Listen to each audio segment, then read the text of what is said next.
Hey folks, this is Ben Yessel. How's it going? This video is going to be a little different than the last one. The last one was fine. It had its good points. I think I made some good points, even though I was getting a little tired and maybe lost a little bit of track of what I was trying to say at times. Again, it's just been a long day.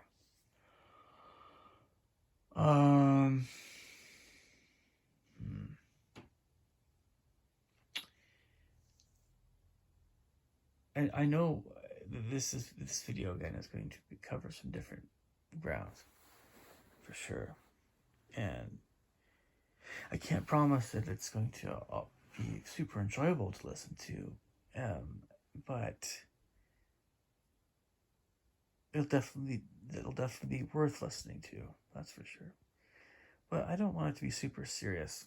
I don't know. All I can say is how I'm feeling in the moment.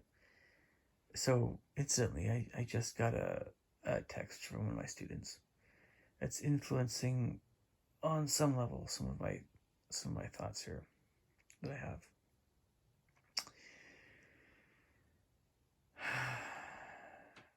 Okay. So in the first place, let me just get some stuff here out of the way. I think we're past the point of, or I'm past the point of, really giving a crap about the riffraff on YouTube. I've had a brother that was concerned about that at one point. A few of my brothers. But it should be at least known that I read the comments. Granted, a fair number of them don't deserve to be even given 1 nanosecond to. But just understand that I'm a human being and that I experience emotions of all kinds. And that some of these emotions and things are hard to go through.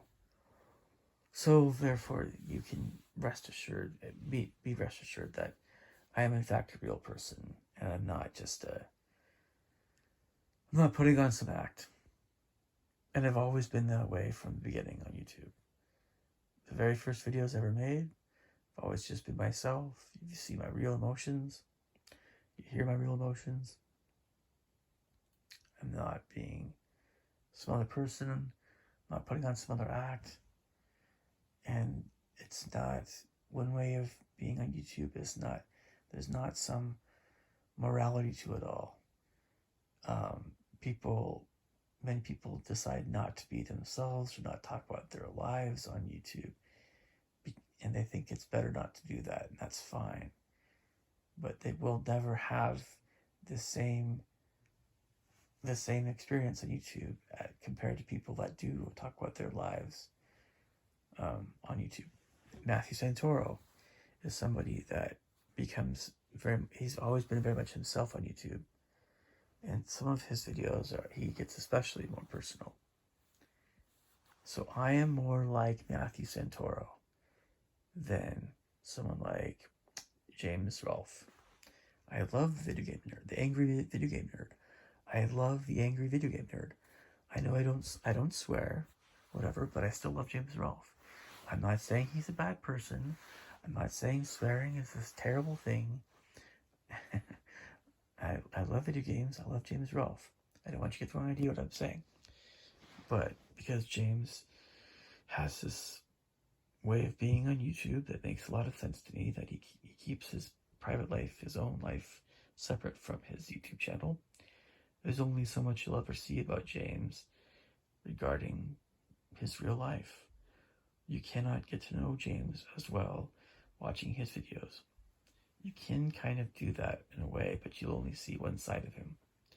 And with Matthew Santoro, you'll see more of his real self on YouTube. With me, you'll see probably even more of me, at least what I think. I will always tell you what I think about all kinds of things, and many other subjects to come in the future. That's how I've chosen to be, that's how I will be. unless I make all the videos private or something like that, or discontinue my channel or whatever it is, maybe I'll make a new one. That's just other content. I don't know. But this is how I'm choosing to be right now. So let's talk about some stuff.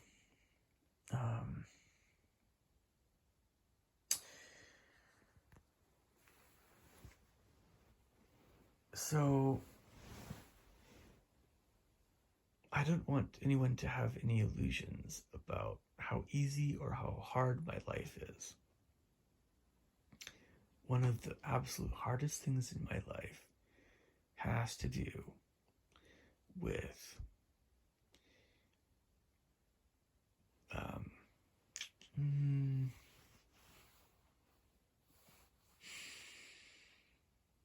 relationships, specifically making new ones in adult years when I'm not in college. And just how hard that can be.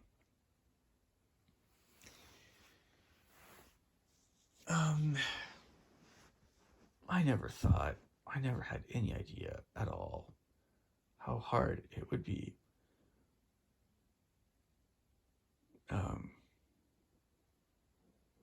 outside of college, especially outside of BYU, to just meet people to date and have a girlfriend. I never had any idea. I didn't have the slightest idea how hard it would be, how demoralizing it would be. And if I wanted to date people that weren't members of the church, just how many wild cards there were, how many people were doing things that I was told that I shouldn't date people that were this way or that way. You know, that's the thing in my church, yeah.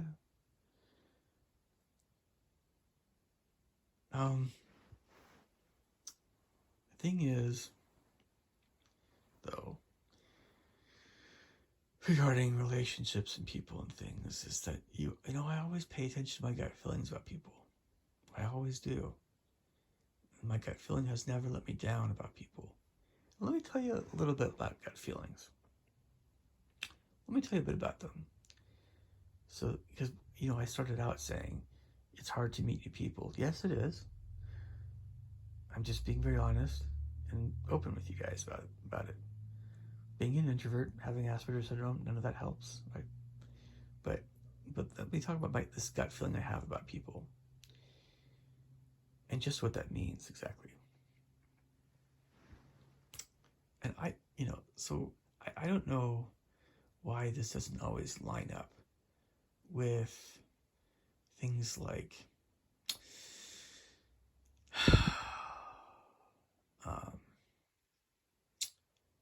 we'll just say more commonly practiced indiscretions or, yeah. I mean, my gut feeling about people and what they're like it tends to revolve more around things like, do they have a good soul? I tend to not notice things so much about people like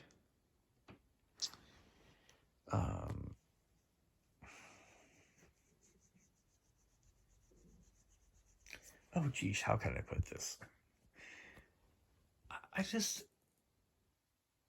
honestly don't notice some aspects of how chaste someone is, for instance, compared to how easy they are to get along with. I notice how much I love to talk to somebody, for instance, or not. I've noticed that in the past. I notice the kindred spirit feeling I have with some people. I'm very quick to notice that. And if somebody has some little thing that they're doing that isn't super righteous, my personality is such where I'm willing to overlook some things.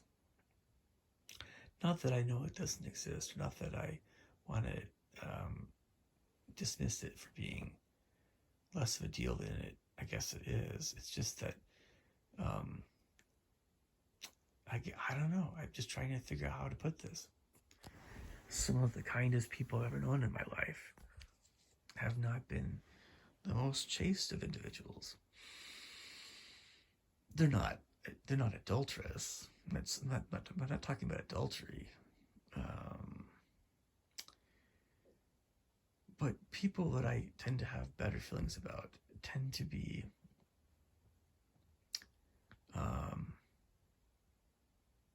people that would at least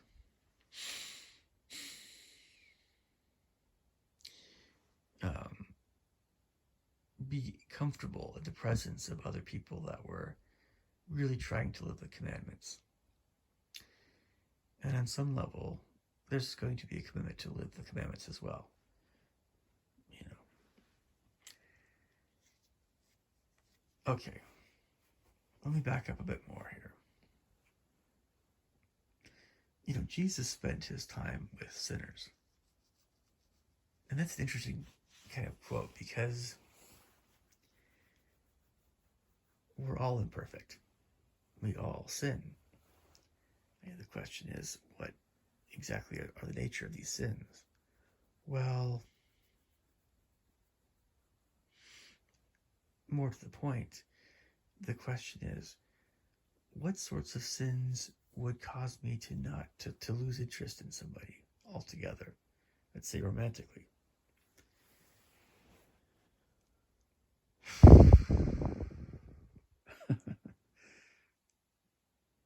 Yeah. You know,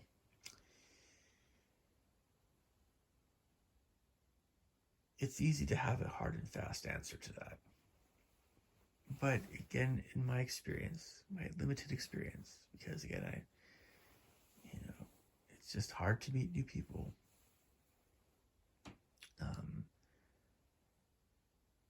My gut feeling is that there are many people that are kinder souls, that have they're involved with some moral indiscretion or one type or another.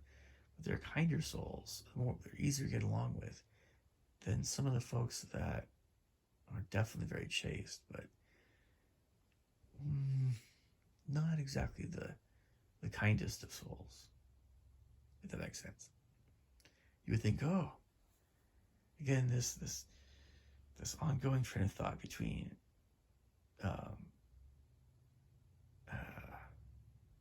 human kindness, right, and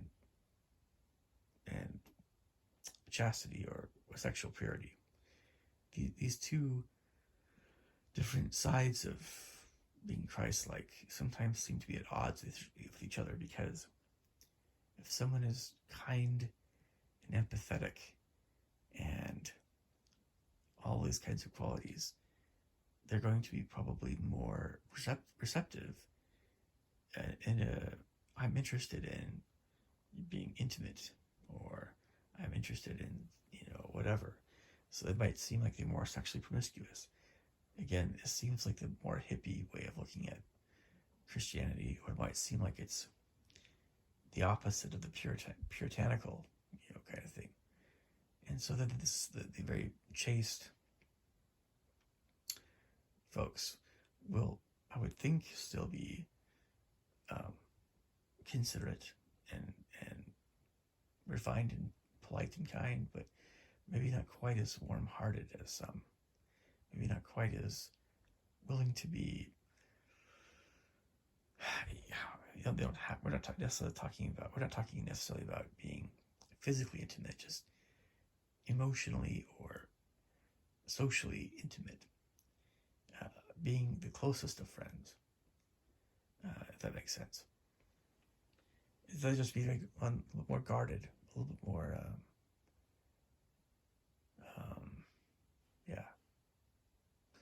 always putting a fence around their heart.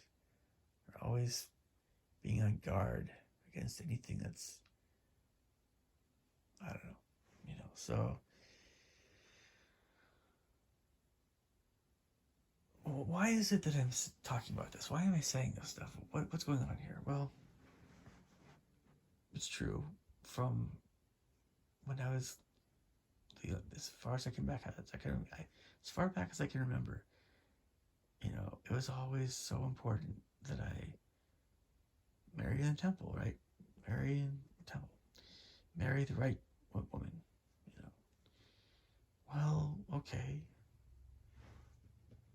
Isn't there the question, though, of talking about all these things? Isn't there the question of breaking the ice and talking about meaningful sorts of things with a woman and their comfort level in doing so, and just actually having a relationship of some sort?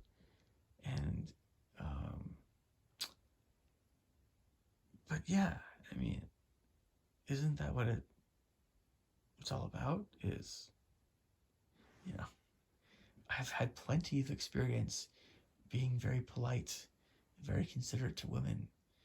I have no problem with being that way, and I will always no problem with being that way until I die.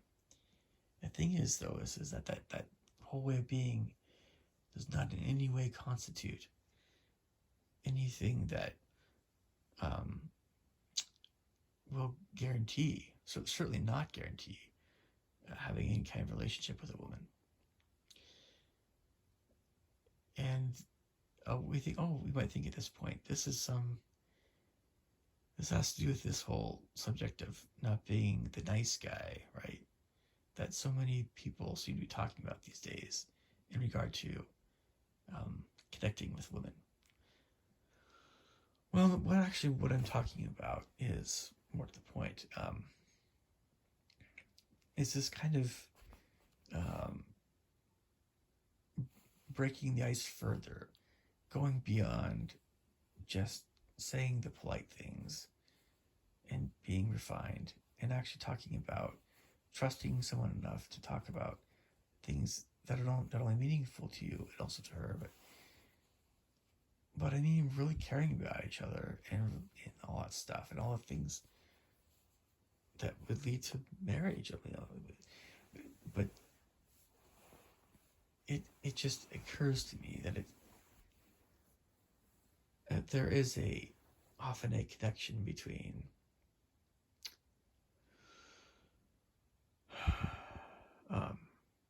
being a kind person and being a bit more apt to be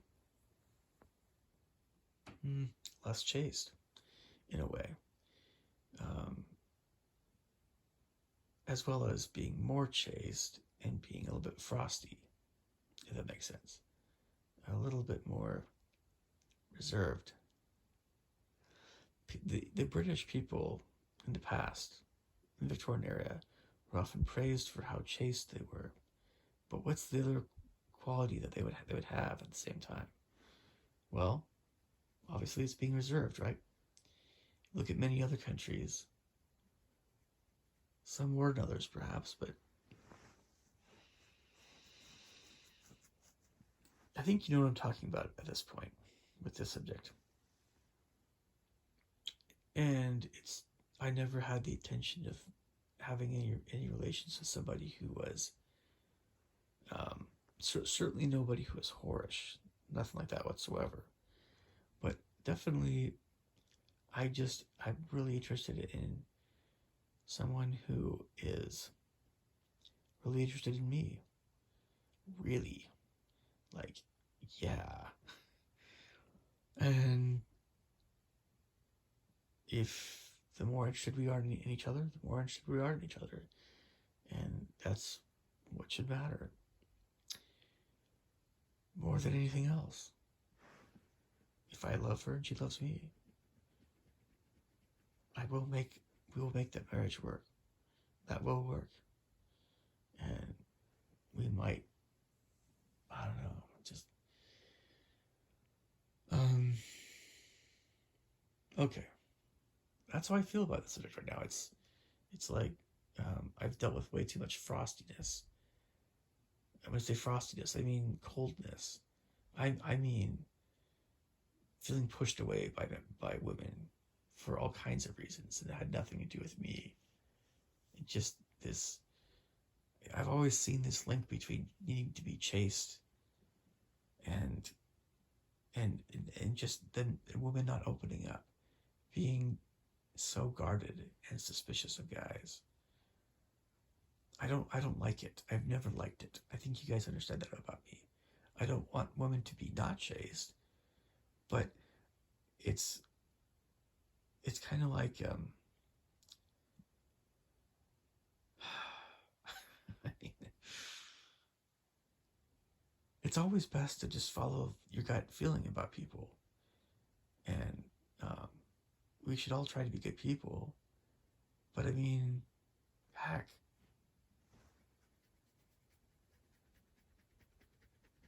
again, it's best. It is the best way of being to wait until marriage to have relations, but marry somebody that you do love, right? And love them wholeheartedly, and never commit adultery, and never do anything to violate that trust. That's the way to be. I still believe that. You see, as members of the Church of Jesus Christ of Latter-day Saints, we actually have to have a testimony of every single thing that we live. Every single thing. We have to know it's true. We have to reaffirm it's true. It's an ongoing thing. If there's any change, if there's ever any change, was a question of how that happened, and is that good or bad, and all this stuff, or what's really going on. Well, I mean, love and romance can be a very powerful thing. And if somebody is not as chaste, but they love me to death, and if I love them to death, what's wrong with that? Outside of my church, we say, go for it. Inside of my church, in my church, we say, is this woman temple worthy? You see what I'm talking about? You see what I'm talking about? How many people in the world fall short of the standard of being temple worthy? And I do mean being 100% strictly chaste in every way, shape, or form. How many people fall short of that? I don't know, but I would imagine it's a very high percentage of people. But I don't like to think about this stuff. If there's anything I don't like to think about, it's this. However,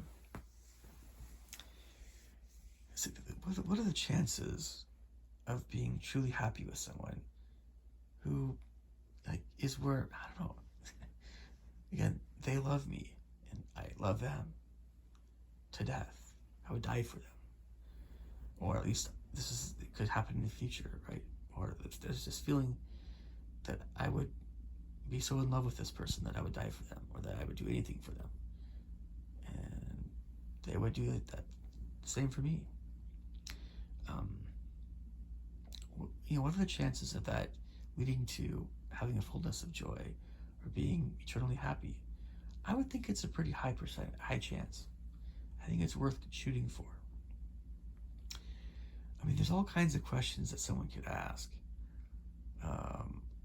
about all these kinds of related topics, but let me get back to an earlier train of thought, by the way. But again, I'm going to make the point of being that sometimes the most chaste of individuals are not very emotionally reciprocal, or they have a lot of emotions pent up inside, or something along those lines, or they're not always the kindest of people. They might be very refined. They might not. But you would think that truly being chaste, and when I say truly being chaste, what I mean is, it's everything. It's thoughts, it's words, it's actions. I mean, if somebody is chaste in their actions, but their thoughts are not as chaste, well, okay, that's okay, they're falling short there. If somebody is not chaste verbally, but they're chaste in their actions and their thoughts. That's kind of another thing too. Seems like kind of like they're potty mouth, and someone is not chaste in their actions. But I guess I don't know. What I'm trying to say is that, I mean, this whole area of human sexuality, it's a big area in humanity. It's a part of all of us, and it's like,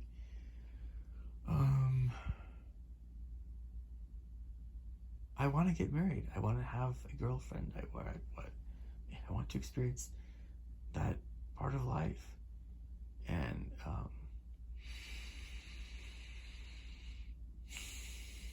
I want someone who's looking for someone like me.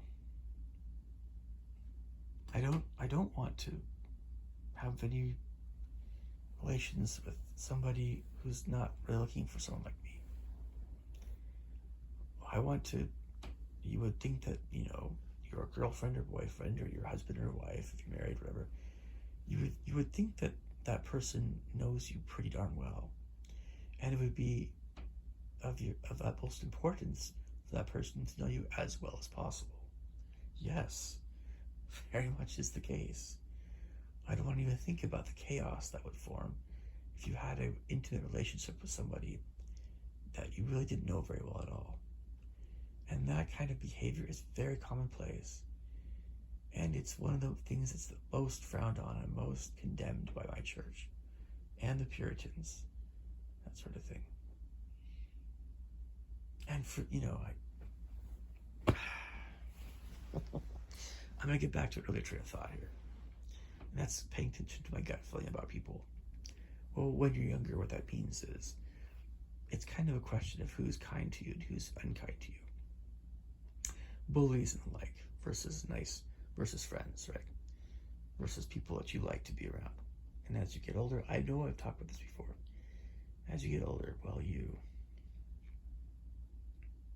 sometimes feel a bit icky around some kinds of people, but you don't know why. It's not that person is not being a bully to you. You just don't feel, you kind of feel funny around them. Well, that feeling funny can mean different kinds of things. And the way I'm describing it, what I'm trying to say is that there's some behavior in some people that term feeling funny, right? What I'm referring to more are sexual behaviors on some level. So whether it's the way that someone's talking, what the subject matter, or the way they're talking about it. Some things can really make me not want to be around a person at all. But I'm just saying this. Some people are very attracted or turned on to people that are they speak very sexually or whatever. And this, it's just a part of humanity. I'm aware of this kind of thing, right? I acknowledge its existence. I get it, right?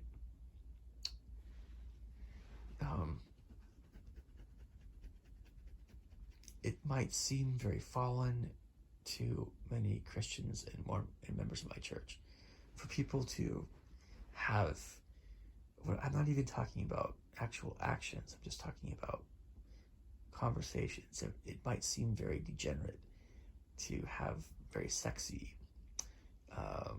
conversations, but for some people this is, again, a turn on. It's a great thing. They look forward to it, right? Oh yeah, oh man. And sometimes you can get really messed up and very perverted. I get it.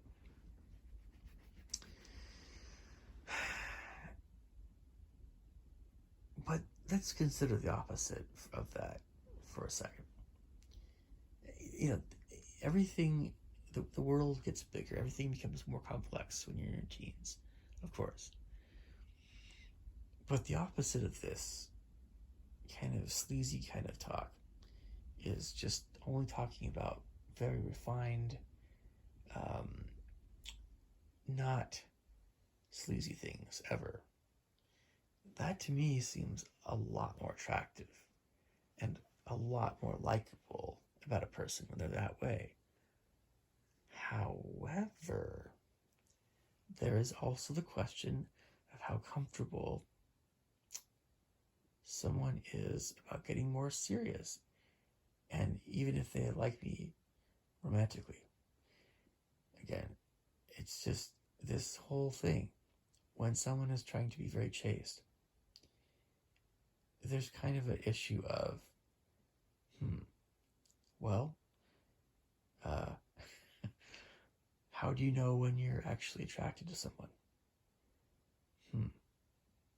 You know, you can say what you want about the subject. There's so many different ways of looking at the subject. But there are people that literally have no idea, or they're scared to death by this subject. Who am I to judge anyone, by the way, in this regard? Who am I? I know so very little about this subject anyway. All I'm saying is, again, it just seems to me that the hippies, with their free love, they are more promiscuous, of course. And they say that they're more loving. But this whole hippie revolution kind of came about because it was a rebellion against the more puritanical 50s and 60s, right? This is one of the core things about American history. They were rebelling against Nixon and the Vietnam War and everything that the military, the war kind of stood for in a way. The military was about being tough, patriotic, and doing your duty, and not being degenerate, being an upstanding individual, having discipline. These are all good things. We want to be disciplined. We want to have good morals. But at least a lot of people in the Vietnam War were actually kind of sleazy anyway. But that's another story. But that was the conservative, clean-cut tradition of the 50s and 60s, which my church tends to kind of equate with more in general. But the hipsters were opposed to that. They're all about expressing yourself fully and being intimate with more than one person, or just exploring your sexuality and all that stuff, right? And it all, again, coming back to my gut feeling about people. Well, I knew who the bullies were when I was younger, for whatever that meant. I knew who was more unkind and who was kinder. I didn't know very much about people in general. I just knew some things. I sensed many other things. I sensed a lot of things in general. And when we go through puberty, when we become a sexual being, so to speak, the morality of this whole area of life, sexuality,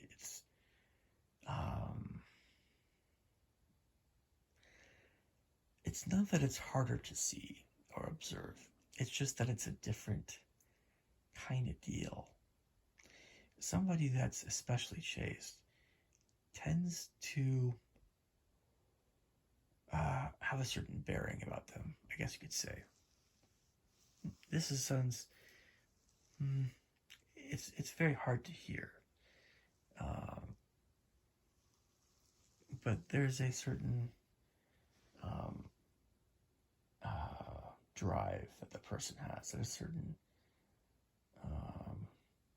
earnestness, I guess you could say, that person has. A person who is not at all moral sexually, not at all, that person will definitely come across as being quite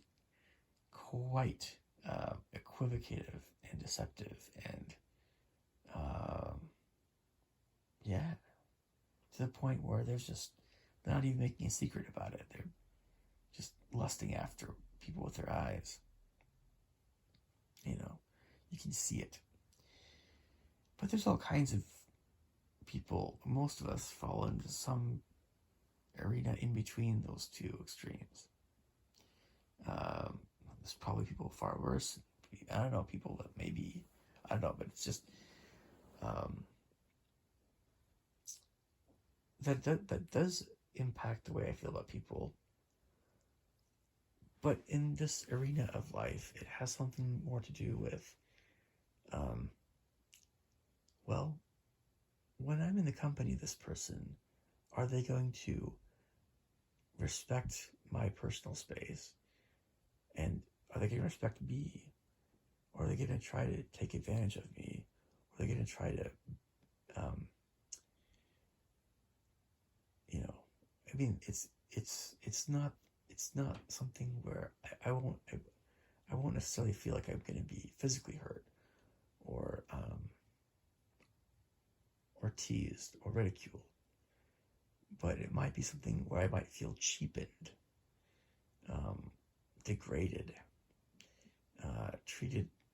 either treated like an object, like a sexual object, or treated like less of a human being. Again, my dignity's at stake. Self-respect and some dimension of happiness. That's a very integral part. This is why it's a very different thing than how people just treat us verbally. It still matters very much.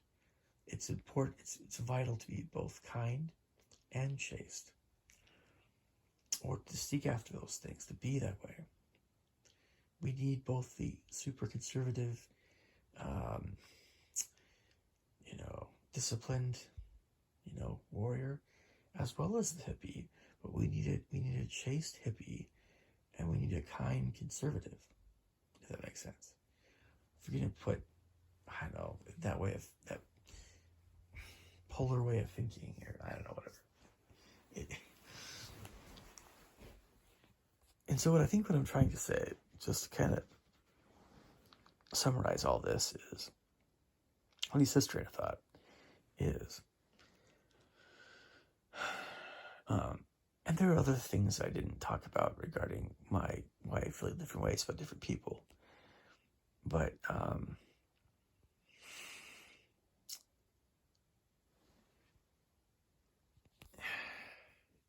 I always feel best around people that are both kind and chaste. And I kind of feel pretty good around people that have some of those qualities, one or other more. It's always a spectrum. Then I always feel worse when people have none of those qualities. They're not kind or they're chaste. Neither one of them. But I don't think you get into the truly demonic until you get into someone not only doesn't live any of the commandments, but they're actively doing things that are directly opposed to those principles and commandments. So it's not enough to, like, if someone just taking the idea of lying. So if someone fibs a bit or doesn't tell someone the truth in some little area, I think if a person is demonic regarding the extent to which they lie, they'd probably be saying things like, all these good people are doing all these bad things, and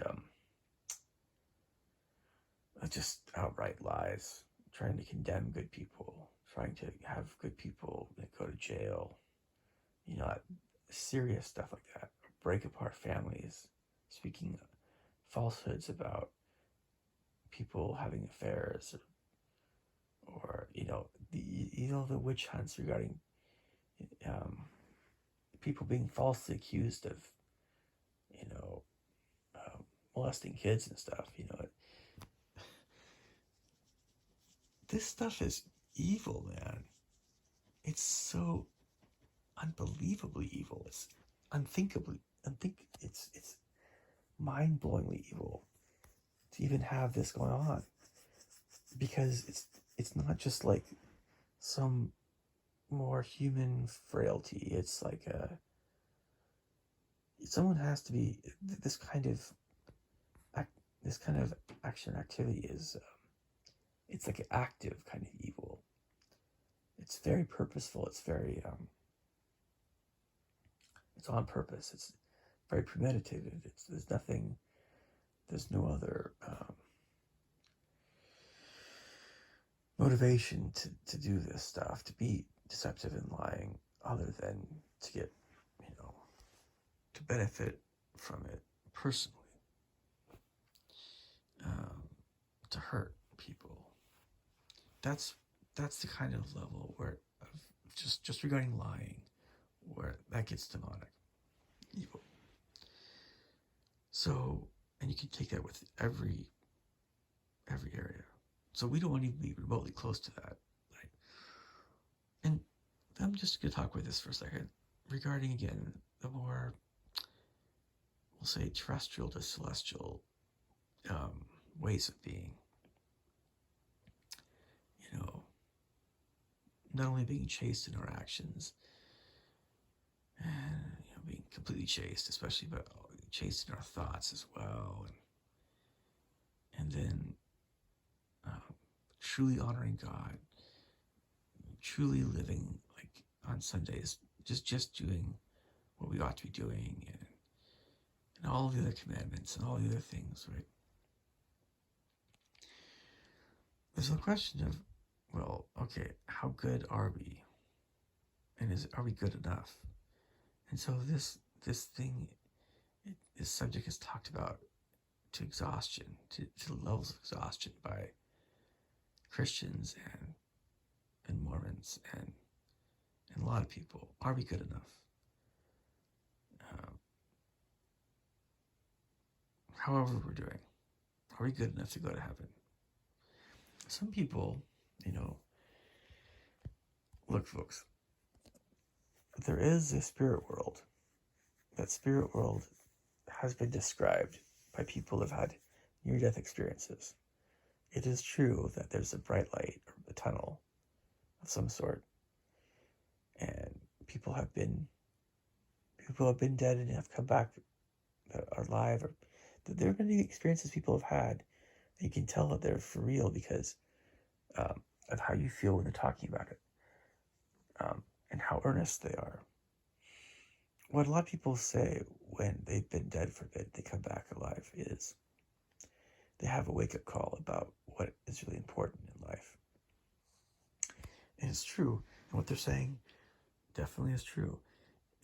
It has everything to do with the well-being of our fellow man, brothers and sisters. And, how happy are we? Do we have friends? Are we pursuing a romantic relationship? Are our kids? We have kids, all that stuff, our human connections.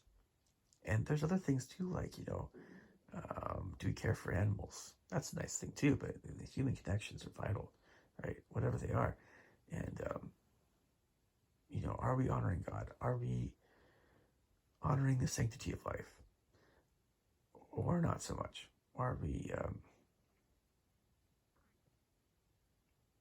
what kind of people are we becoming? What's our character like? What have we gone through? And based on what we've gone through, how has that affected the way that we see the world and our life and stuff? Because this is one of the reasons why we're alive, is to go through this testing. It's like we're being tested. Yes, we are being tested. I keep going back to this thought of the nature of my gut feeling about people. And I've always felt the best around people that are, again, for real. They are for real, kind. They are kind people. And they also tend to be more chaste.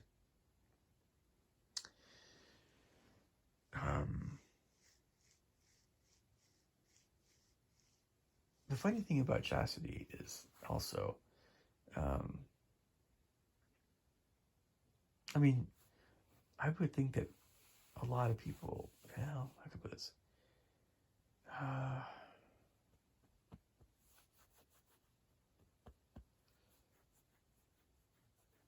This is a tricky one, but I think that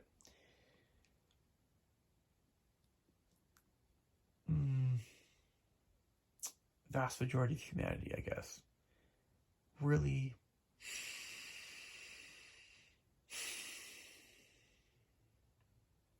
does not understand how chaste another person is. You take, let's say you're talking about people on a bus, and you ask them, any person on that bus, okay, just regarding the other people on the bus, how chaste do you think all the people on the bus are? How many are involved with this behavior, this behavior, this behavior? How many people are actually 100% truly chaste in words, thought, and deeds? Yeah, thoughts, words, deeds. I mean, 100%. Not only abstinent, but they refrain from any kind of sexual activity whatsoever. Right? How many people, people don't have that kind of, that's something that, a lot of people would say, oh, that's a very personal question. That's too invasive in someone's personal business and stuff. That's what you often get these days. I'm not saying that's a evil or bad response. I'm just saying you can expect that kind of response to that kind of question. Sexuality is very sensitive. It's a very personal thing, but it's still important, vital part of happiness. It's just,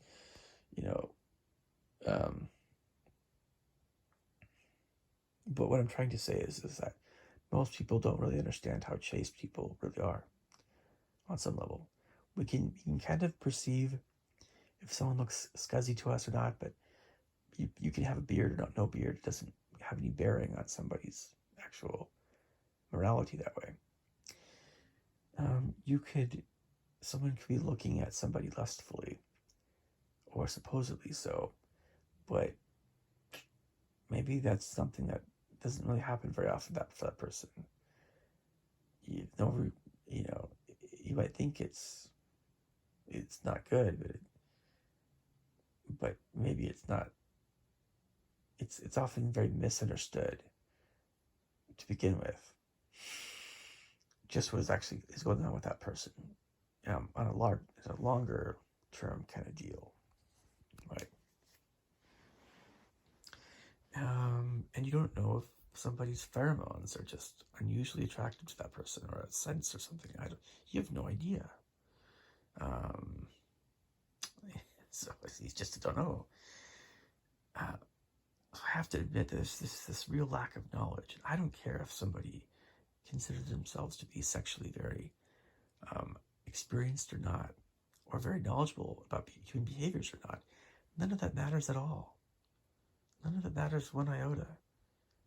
We still don't know what the heck's going on with this area. I mean, seriously, we don't. We don't. I mean, you think you understand what's going on physically? Okay.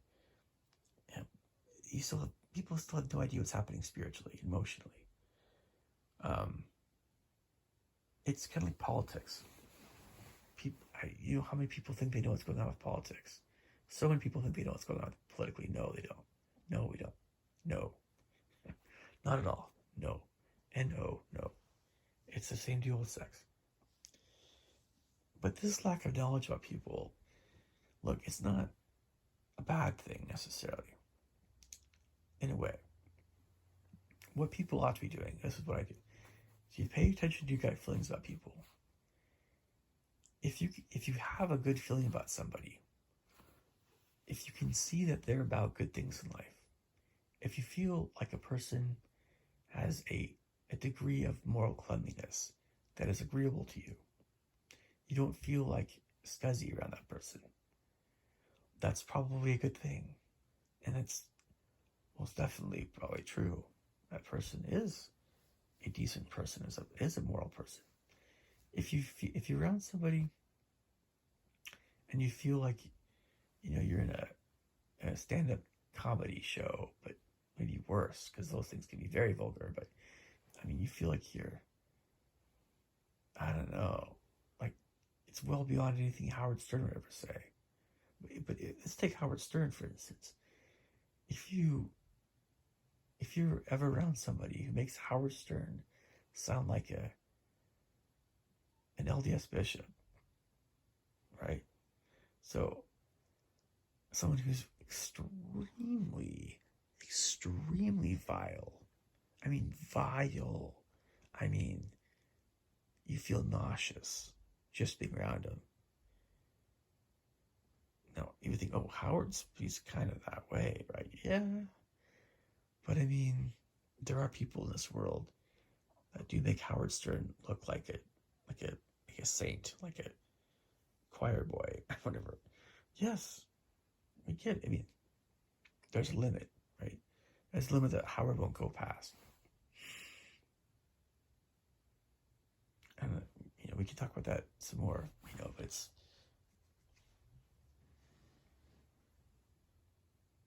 I mean, if someone's around, if you guys ever interact with anybody who's that vile, you'll feel that's actually evil. You'll feel that level of evil from that person.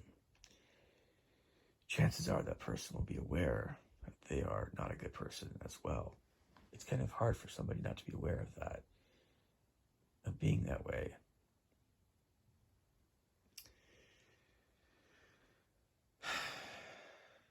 Now,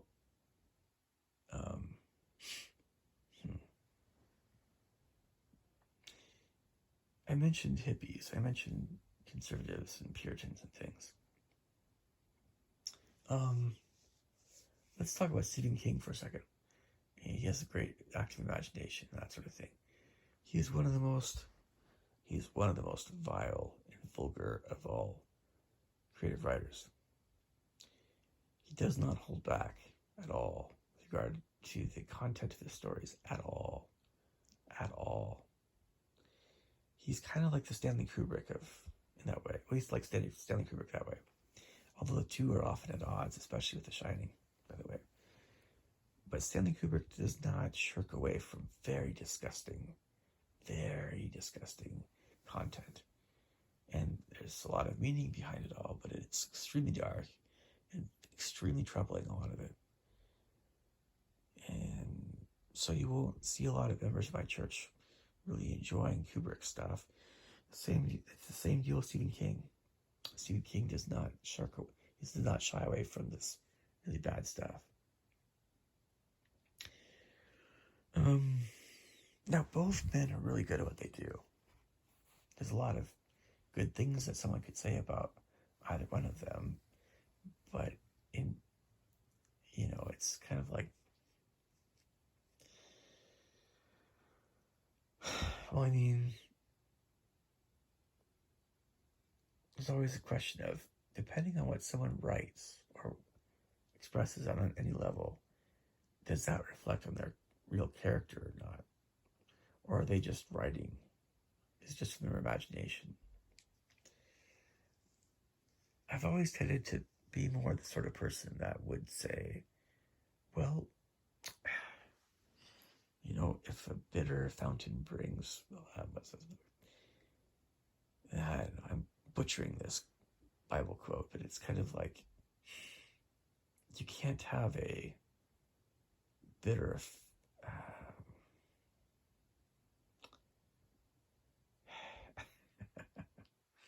an impure fountain cannot bring forth pure water, and a pure fountain cannot bring forth impure water. And yes, I butchered it again, but you get the idea.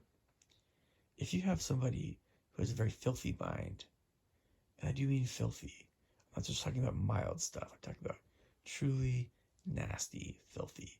If you have a person that has a very, very just disgusting mind, you'll see it in how they talk, you'll see it in how they act, you'll see it in what they write, everything. They can try to hide it, but it's because the more intense it is, the more you'll see it.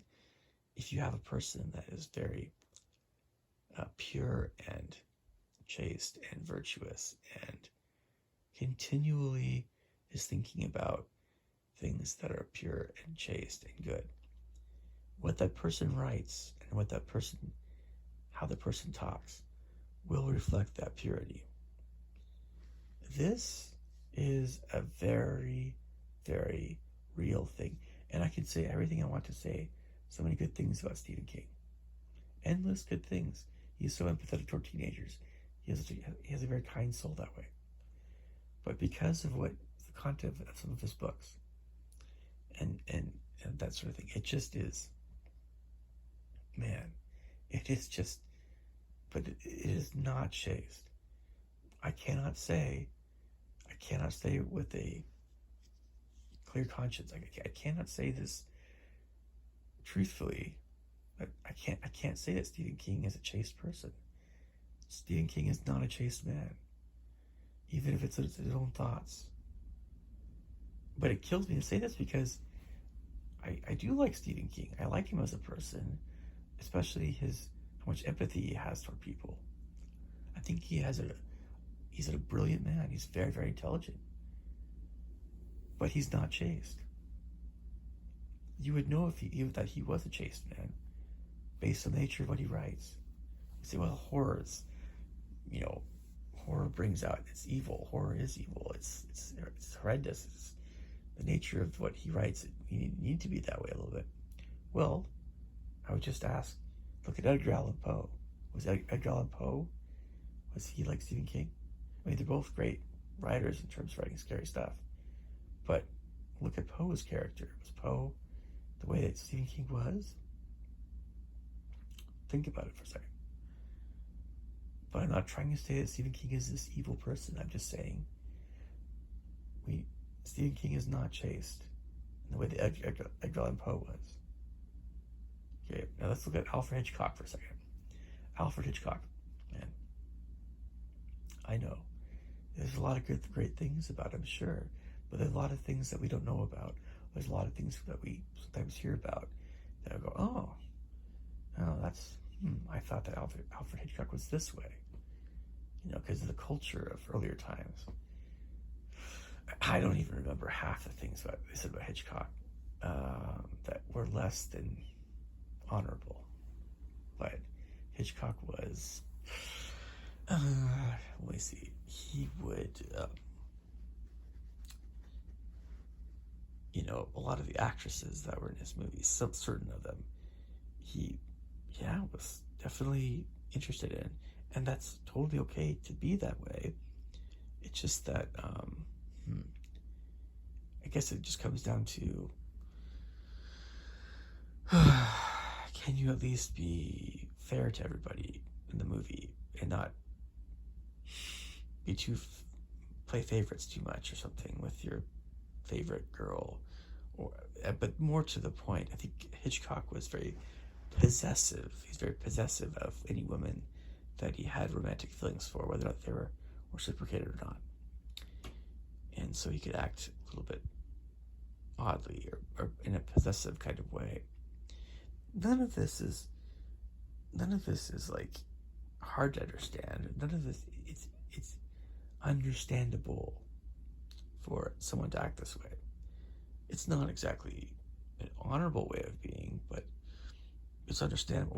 We're not talking about Stephen King being. We're not talking about Alfred. Alfred Hitchcock is not this weird person, right? But sometimes these natural inclinations that we might have, they become weirder because of the nature of the society that we're in. Alfred Hitchcock's society he lived in earlier times in the United States. In earlier times, there was a lot of decorum, a lot of etiquette that you need to adhere to. A lot of, you had to be this way. You had to treat women with respect, and on some level, right? This is like, I don't know, I don't know. I can't. Sometimes I confuse Britain and the United States. Is Hitchcock British or English? Or American? I think he's British, but sometimes, again, this British American transatlantic thing gets a little confusing in my mind. Yes, we are very similar, but yeah. Anyway, so I know I'm going to the hour here. This is still important to talk about. So it just, I mean, on some level, you know, when I'm talking to people about this subject and about the way people are and about what we perceive in people, and we're just trying to make friends, we're trying to find our place in the world, we're trying to have a girlfriend, we're trying to, you know, hopefully get married one of these days, and you know, and we're trying to do what's right. We're trying to. It's so confusing. It's confusing because everybody's got these different ideas and feelings and viewpoints on this stuff,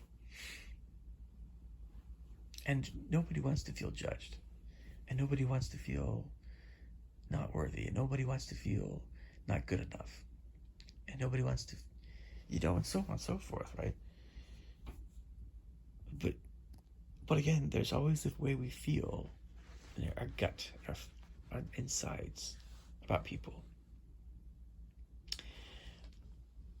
Just to kind of have some kind of consensus regarding this gut feeling about people coming from other people I've known. One of the moms of some of my students have had a piano. She talks about this gut feeling. You know, like she talks about how if there's this funny feeling that you get around some people, you run or you get out of the situation, or you try to whatever. And there's something to that. It's definitely of worth.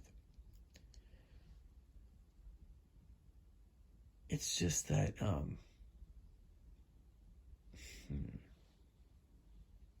I'm still aware of times when someone might think that they have a funny feeling about somebody, but that funny feeling is just this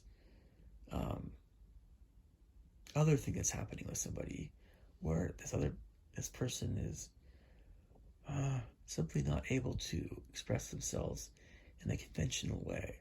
So I'm actually at this point referring to like Asperger's syndrome or autism, or actually that's pretty obvious, but or social awkwardness or whatever, being kind of different in that way, just speaking differently, just acting differently.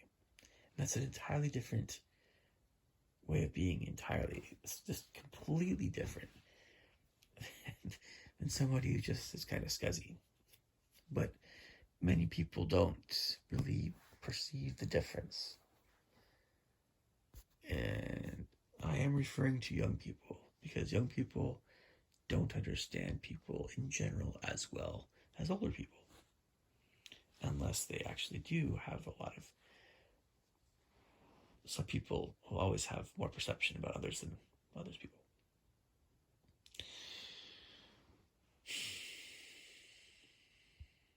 But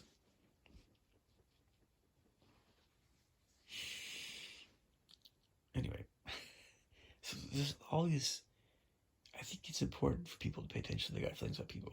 Let me say this again. I think it's very important for people to pay attention to their gut feelings about other people. Very, very important. There's always truth to that.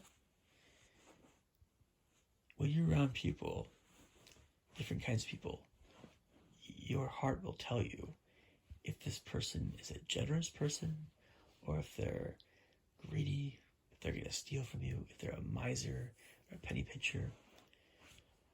You'll pick up on how they talk to people. Different kinds of people. Is it the same or is it different? If it's different, why is it different? You'll pick up on, is this person, you'll pick up on, is something just off about me and how I see people in general? And what's wrong with me? But if I'm doing okay, what's wrong with this other person, these other people? And your heart will tell you, well,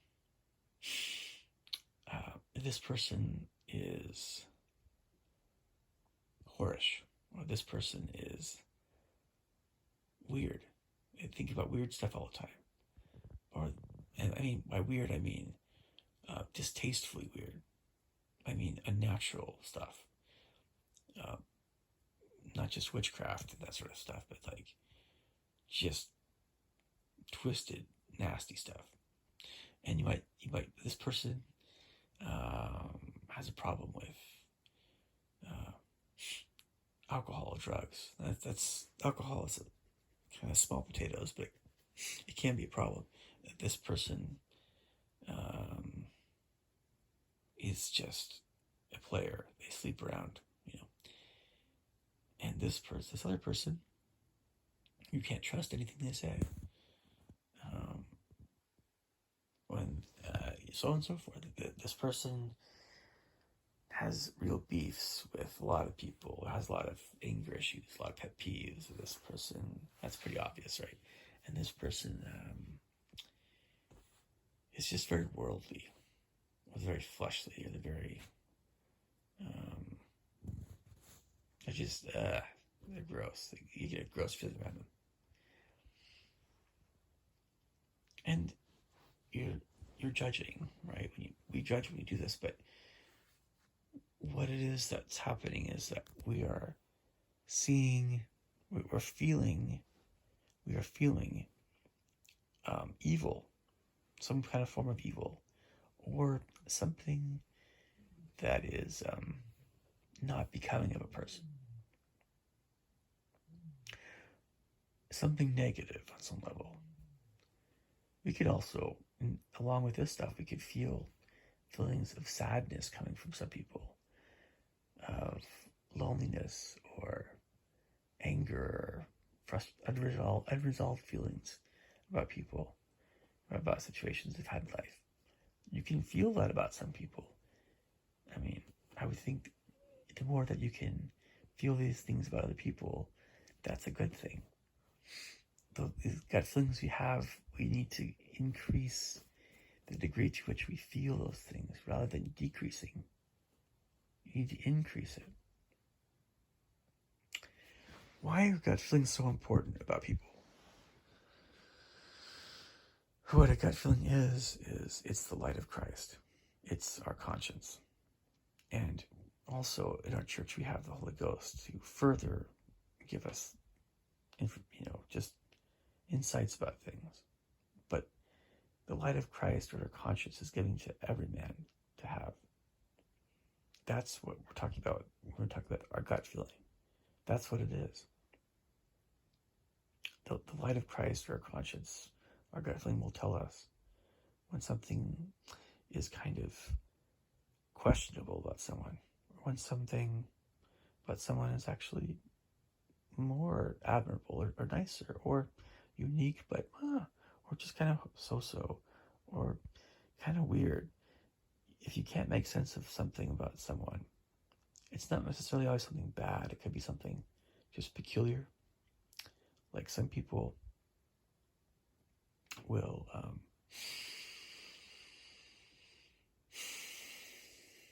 have very peculiar thoughts.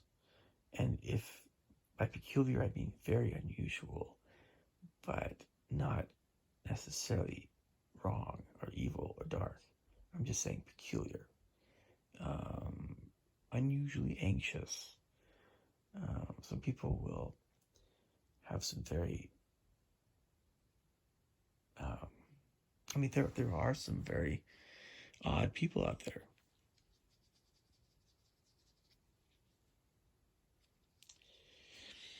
There are people, for instance, that are very interested in dreams and nightmares, and are prone to think about deja vu and what that means, and all this stuff, on and on and on and on and on. Very emotional, sensitive sorts of people. I don't know too many people like that right now, but they certainly do exist. I think I've known them more on YouTube in the past, but I think on some level I've known people like that in prior years. But I'm sure I know some people like that. But it's just that our gut feeling will pick up on those things too.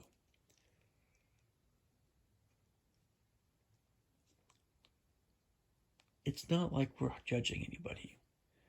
It's not like it. Also, most importantly, it should not be something like we should never say, "Oh man, we want nothing to do with that person," unless they really are pretty despicable people, right? Okay. We're not saying we're not writing them off. We're not saying back with you.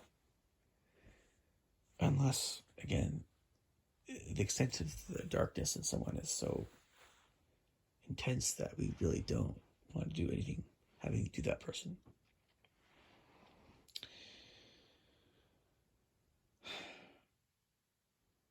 What we're doing is we're just establishing some kind of comfort zone. We're figuring out what is actually happening with other people. We're figuring out what's happening in the unseen world. We're interacting all the time with different people who have different levels of moral purity or different kinds of personalities, auras, colors of auras, I guess you could say. We're figuring out all. We're learning, we're feeling, we're experiencing, yet we're figuring out all these things that are not tangible. It's not a tangible thing at all. The doorway to the spiritual world is the social and the emotional world. In order to understand things that are spiritual, it is vital to understand and to trust. Well, understand one's own feelings and trust them. Otherwise, it's going to be really hard.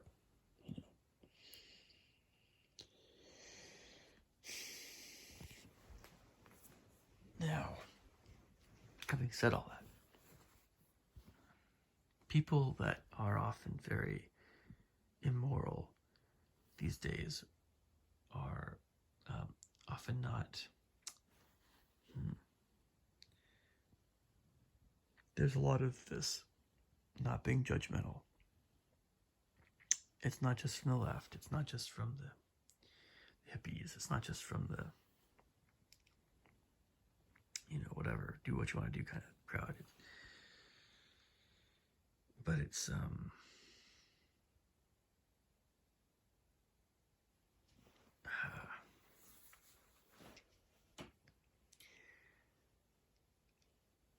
maybe I'll just put it this way.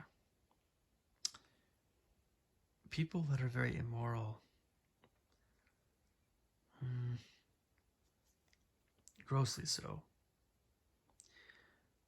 It might seem like people that are involved with witchcraft, for instance, are worse people. I guess I would refer more to black magic, but it's kind of a lot of stuff in that area. But sexual immorality and witchcraft are kind of hand in hand. They're kind of in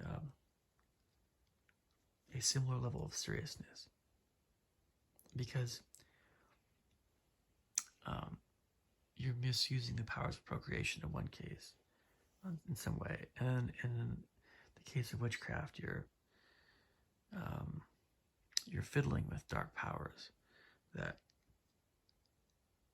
have to do with people and with energies and with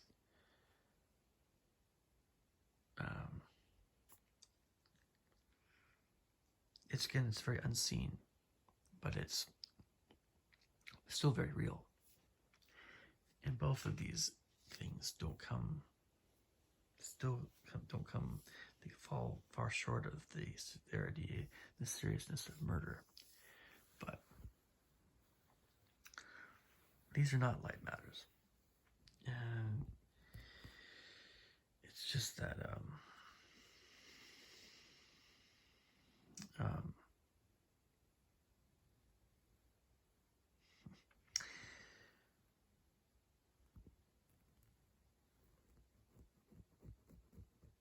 how can I put this?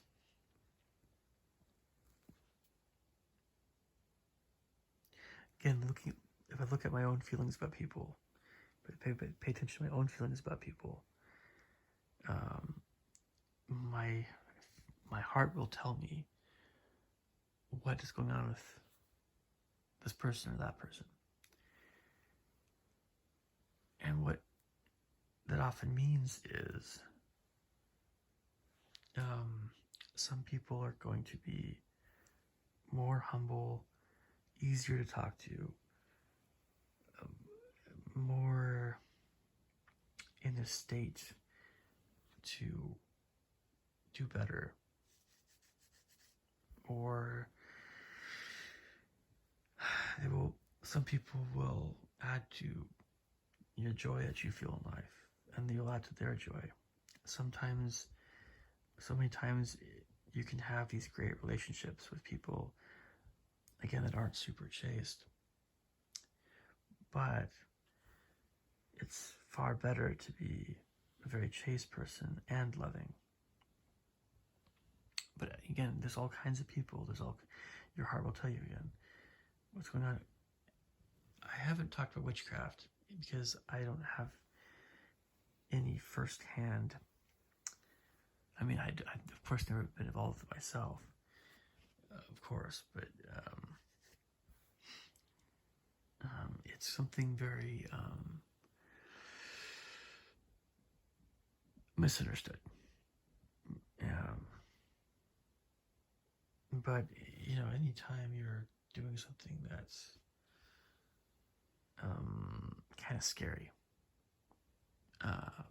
it's like rites and rituals and Ouija boards, and this is all part of the same seances. It's all part of the same deal. We don't say a Ouija board or seance. That's not something like,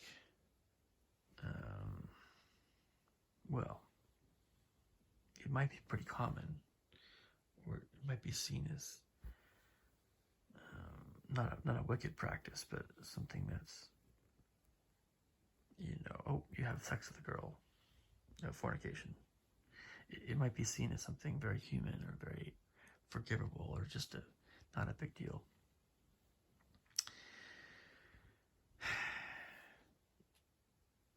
It's a tricky one because, sure, I mean, like, if you play with the Ouija board, it's not like you have you're taking a knife to someone's chest. And we're often curious about what could happen. We're curious about communicating with unseen spirits and stuff. It's just that the act of these kinds of acts are kind of they're saying, hey folks that we can't see, what do you think? We're giving them more of a permission to mess with us, to get involved with their lives. And that's why it's so bad. It's like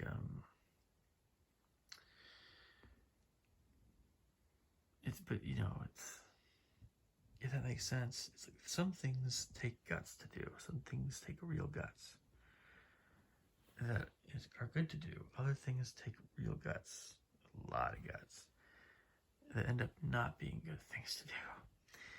In the case of seances and Ouija boards and seeing astrologers and all that stuff, and tarot cards and all that stuff, this is definitely something that takes a lot of guts a lot of times to do, but it is not good at all. And the funny thing is, I know these astrologers and these psychics and everybody, they might be the nicest people in the world. You might want to, if you're a guy, you might want to date them. If you're a woman, it might be something, whatever, but it's like, the person, they might act really nice to you, but the person that's involved with that stuff, they often aren't even fully aware of the darkness that's in their lives, that has come into their lives because of this stuff. Again, they might be very emotional, sensitive people themselves. They're just being sensitive, but they're going in the wrong direction. They're using, they probably are also very put off by the super moral purity, chastity folks in Christianity, so that's maybe why they've gone this route.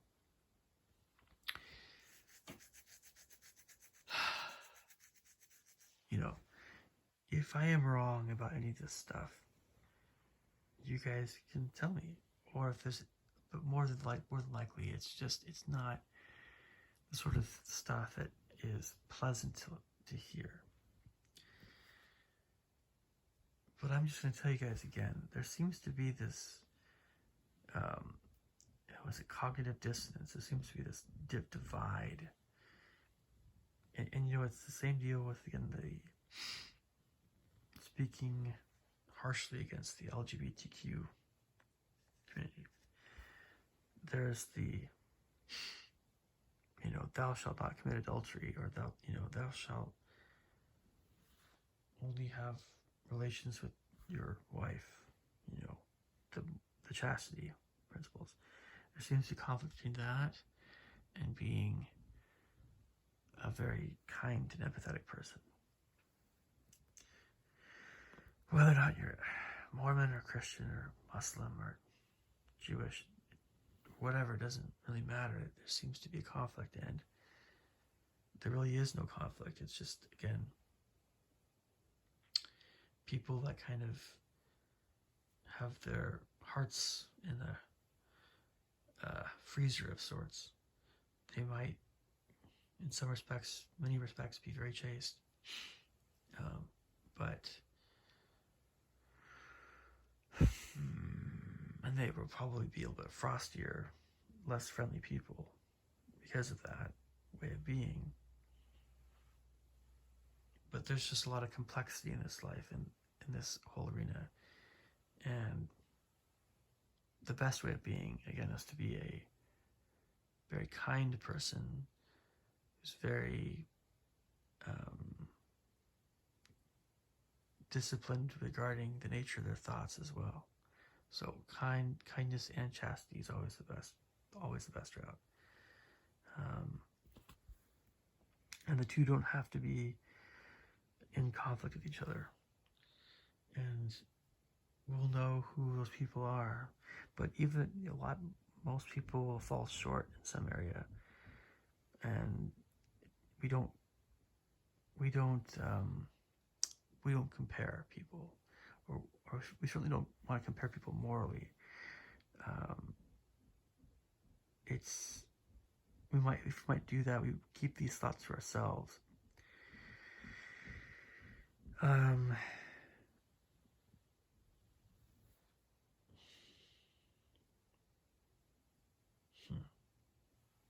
It sucks to feel like you're being judged morally, doesn't it? This is the one thing that nobody wanted me to do, and I didn't want people to do this to me, or something along those lines. Some area of my self-worth. Some things are extremely difficult to hear. If they maybe never said to me, but some things would be very hard to hear.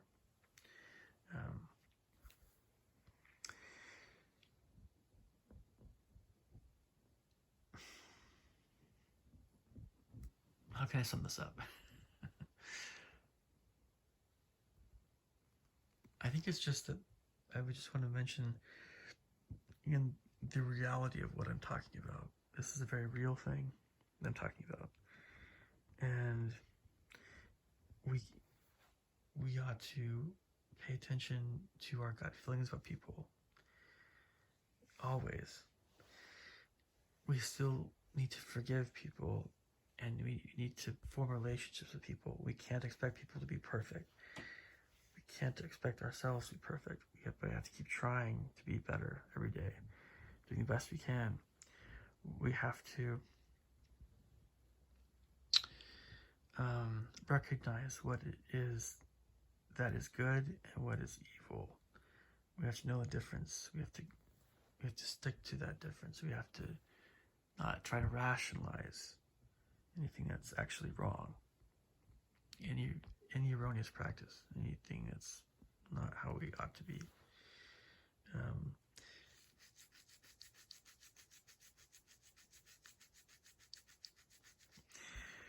We have to be able to say to any current trends or practices that we don't agree with it. It's just because that's the norm It doesn't mean that that's right.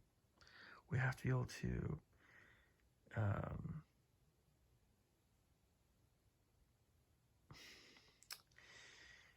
how can I put this? But we can't be self-righteous. We can't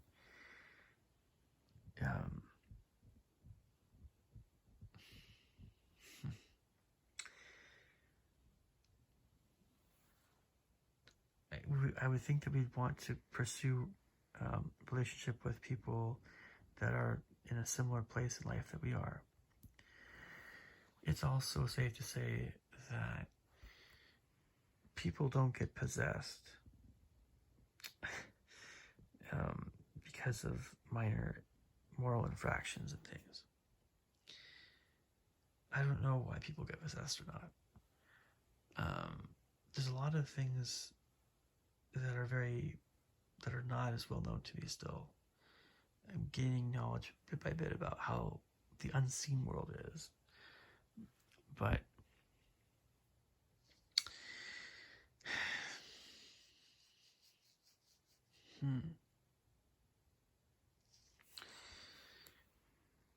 I mean, another way of putting this is, it's often the case, or I would feel it's often the case, that people that think that they are very righteous because they are living the commandments, or most of them, or people think very highly of them, or they have the appearance of being very righteous. I'm even talking about many members of my church, in fact, but I'm not thinking about anybody in particular. I'm just saying that who might appear to be righteous and who we think are righteous, that often is not the case regarding who actually is in a better place spiritually. There are a lot of things that we don't know about people. There are a lot of things that are kept very hidden. There are a lot of vices and ways of being that we maybe don't address it as much or as often in my church or in other churches that are still of spiritual importance. If somebody is full of anger toward their fellow man for whatever reason, that can really cloud the soul. The Elder Quentin Cook, one of the apostles of my church, recently mentioned that both anger and lust can drive away the spirit. What that means is, all those people that are, holding up those signs saying FAGS are going to hell, those kinds of Christian fundamentalists, right? Those kinds of people and other such folks like that. Anybody that acts like that, holds up a billboard, or is racist and they're calling black people bad names, or the vice versa, blacks toward whites. If somebody is filled with hate, you feel the hatred coming, you just feel it immediately hit you. That also drives away the presence of the Lord, drives away His Spirit, drives away. It's not righteous in any way, shape, or form. People think they're being Christian soldiers by marching against evil practices when they act this way, and what they're doing is that they're causing anger, they're causing contention.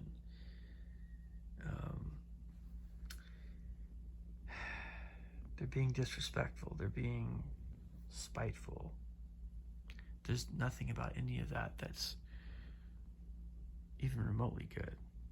If somebody wants to talk about why homosexuality is wrong, if a person decides to do that, it ought to be done a very different way. And no matter what I believe, like 99.999% of the time, I just don't feel comfortable talking about these subjects like homosexuality, because I do not have those desires myself. And so because I don't have those desires myself, I don't have the temptation to feel like I feel like I have that temptation to be homosexual. How can I possibly address people that have that desire? So it's I don't know. I'd rather try to make friends with people of all types. But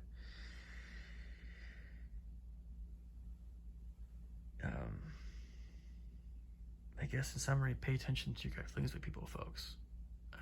Keep paying attention to it, pay more attention to it. But don't push people away just because of their imperfections.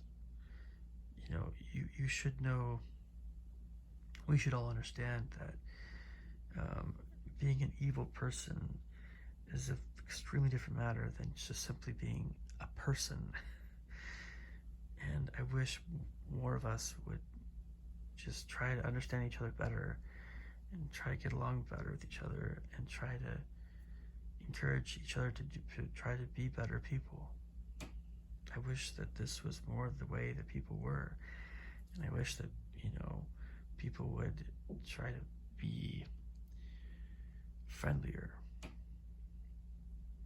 and not so distant in this modern world we live in, and not so standoffish, and not so cold,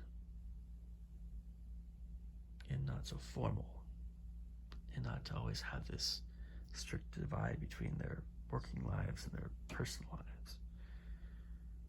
This is all just a deception. It's all like a dream. It's all like it's like a Truman Show. The only real world that exists is the one that we can't see. Because after we die, that's the world we're gonna live in, is the unseen world. Okay, you guys leave me thoughts and comments below. Catch you later. Take care.